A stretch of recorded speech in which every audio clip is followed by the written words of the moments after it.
তো ফ্রেন্ড, আজ আমি তো রান্না করব বাটা মাছের পেঁপে আলু দিয়ে পাতলা ঝোল, একদম কম মশলা কম তেল দিয়ে।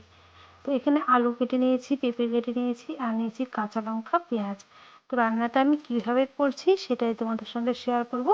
তো চলো, তোমরা ভিডিওটা স্কিপ না করে পুরো ভিডিওটা দেখতে থাকো, আশা করি ভালো লাগবে।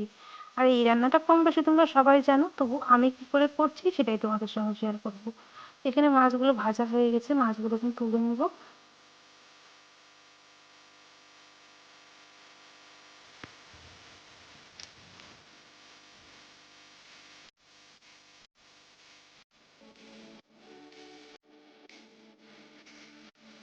তো মাছ ভাজার তেলেই দিয়ে দিলাম কাঁচা লঙ্কা, তারপরে দুটো তেজপাতা, তারপরে দিয়ে দিলাম একটু কালো জিরে,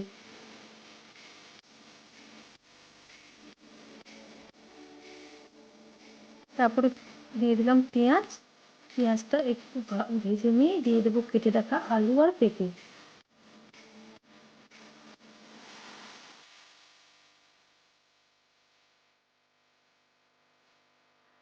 আর জানালাতে যেহেতু রৌদ্র আসছে সেই জন্য একটু কড়াইয়ে রৌদ্রটা পড়ছে। তারপরে দিয়ে দিলাম পরিমাণ মতো লবণ আর হলুদ।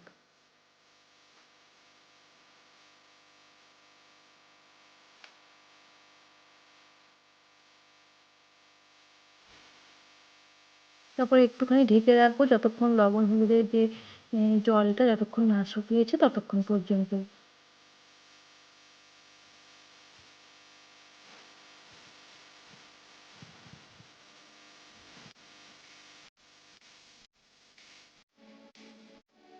তো এবারে ঢাকাটা তুলে নেব।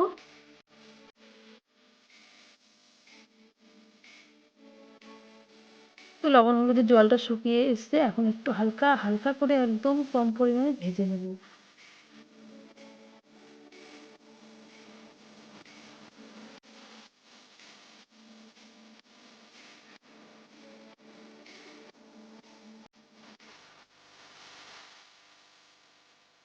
তারপরে কেটে রাখা টমেটো দিয়ে দিলাম, আর বেটে রাখা আদা আর জিরে, কোনো রকম শুকনো লঙ্কা গুঁড়ো বা গোটা শুকনো লঙ্কাও আমি কিন্তু এর মধ্যে ব্যবহার করিনি, শুধু জিরে আর আদাই বেটে দিয়েছি।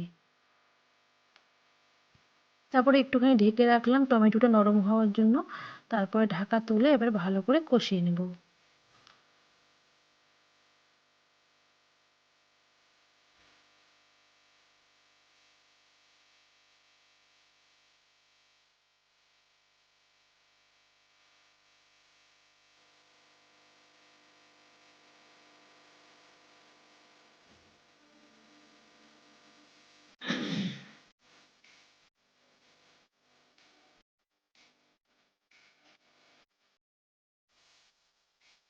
তারপরে দিয়ে দিলাম কষানোর পরে জল।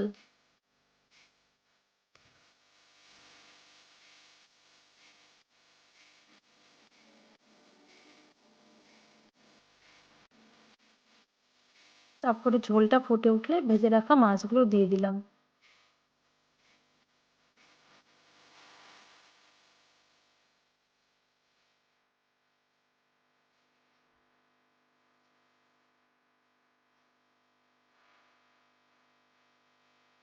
তারপরে গ্যাসটাকে মিডিয়াম করে কেটে রাখা ধনেপাতা উপর দিয়ে ছড়িয়ে দিলাম।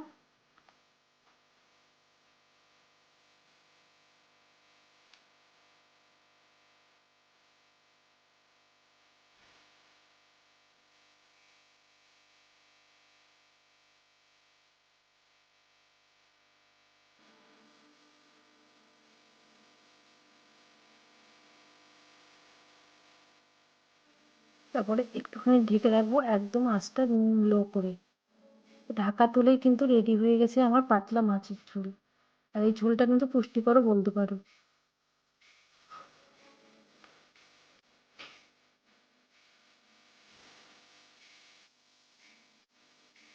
গ্যাসটাকে বন্ধ করে দিয়ে নামিয়ে নেব মাছের ঝোল।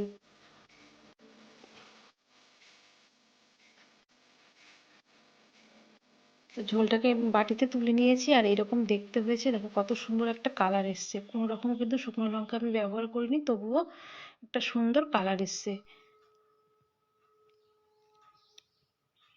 আর গরম গরম ভাতের সঙ্গে এরকম পাতলা মাছের ঝোল কিন্তু খুব একটা যে খারাপ লাগে সেটা না। তো রান্নাটা ভালো লাগলে অবশ্যই বাড়িতে একবার ট্রাই করে দেখো, আশা করি ভালো লাগবে।